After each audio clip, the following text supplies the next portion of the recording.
अब हम आते हैं इस क्वेश्चन के ऊपर कि क्या एफआईआर रिकॉर्ड करना मैंडेटरी है या फिर नहीं है। अब इस लॉ पॉइंट के ऊपर हमारे पास 3 केस लॉज हैं। पहला तो भजन लाल का केस है, इसके बाद रमेश कुमारी का केस है, एंड इसके बाद जो फेमस केस है ललिता कुमारी का, that we will have to study.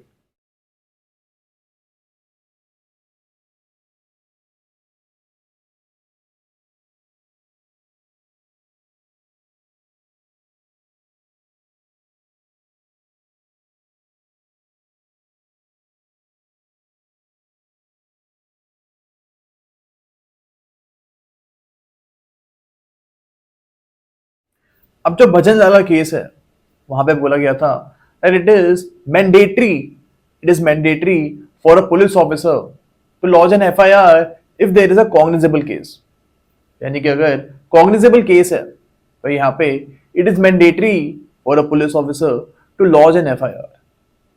अब यहाँ पे बोला गया था दैट जरूरी नहीं है कि अगर आप एफआईआर लॉन्च कर रहे हो तो इसके बाद आपको एक्यूज्ड को अरेस्ट भी करना है। It is not mandatory for a police officer to also arrest the accused if he lodges the FIR. आप अगर सेक्शन नंबर 35 ऑफ बीएनएसएस जो है एंड जो पुरानी सीआरपीसी थी उसको सेक्शन नंबर 41 देखोगे, वहां पे लिखा हुआ है that you will have to arrest the accused only if there appears to be some credible information. यानी कि अगर एक्यूज के खिलाफ आपको क्रेडिबल इंफॉर्मेशन मिल रही है, कोई पुख्ता जानकारी मिल रही है, तभी आप एक्यूज को अरेस्ट करोगे। लेकिन ऐसा कोई भी फ्रेज जो है वो एफआईआर के सेक्शन में नहीं लिखा हुआ है। Nowhere it is written under section number 154 of CRPC, and जो हमारे न्यू बीएनएसएस है उसमें भी सेक्शन नंबर 173 है।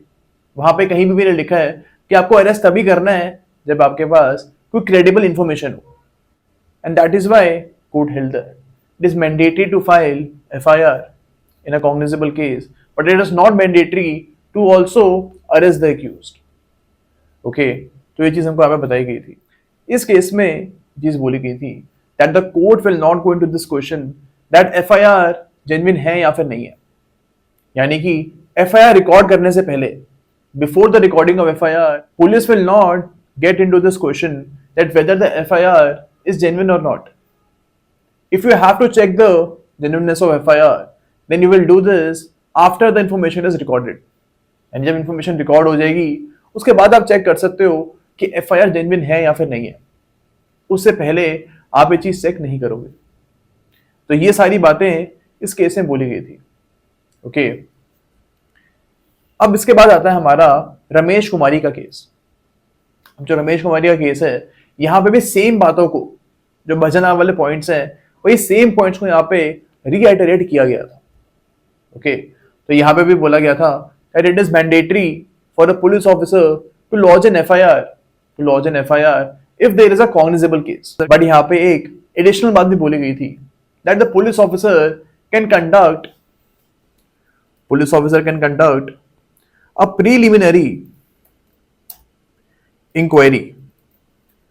यानी छोटी सी इंक्वायरी वो कर सकते हैं कि जो ऑफेंस है ये कॉग्निजेबल है या फिर नहीं है। And the police can check whether the case is cognizable or it is a non-cognizable case। इसके बाद कोर्ट ने बोला था कि अगर पुलिस ऑफिसर को लगता है कि केस कॉग्निजेबल है then the police officer will have to launch an FIR.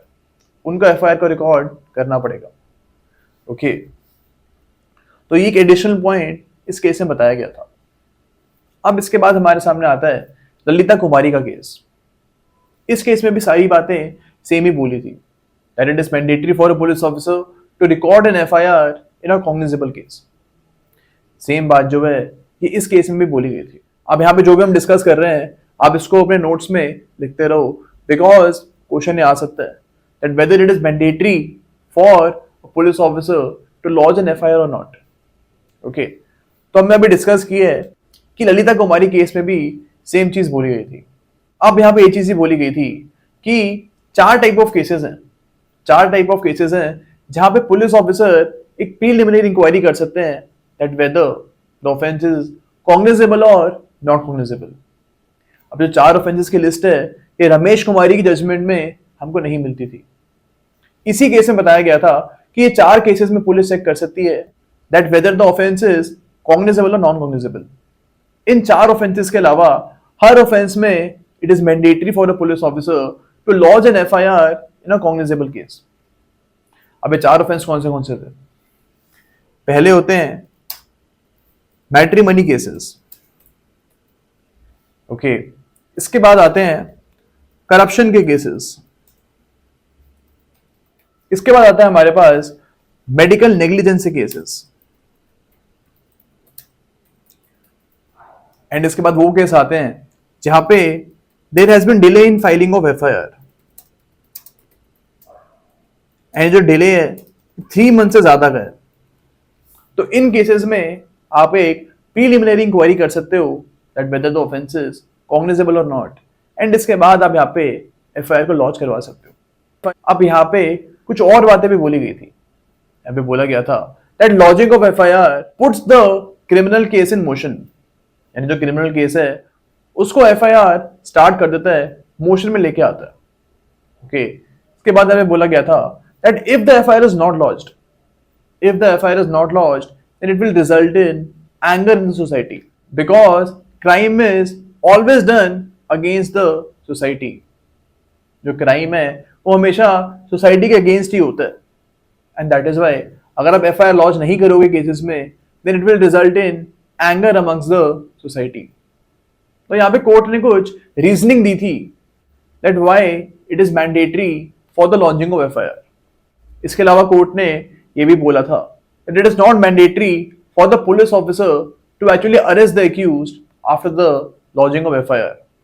जो भजन लाल का केस था वही सेम बात यहाँ पे भी बोली गई थी। इसके अलावा यहाँ पे भी बोला गया था that falsehood of FIR is a post FIR situation, यानी आप falsehood of FIR को बाद में एग्जामिन करोगे कि FIR जेन्युइन है या फिर नहीं है, ये आप बाद में एग्जामिन करोगे।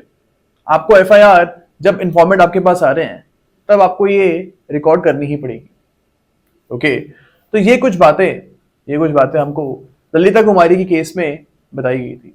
अब हमको यहाँ पे याद रखना है that now we have the provision of section number 173 of BNSS।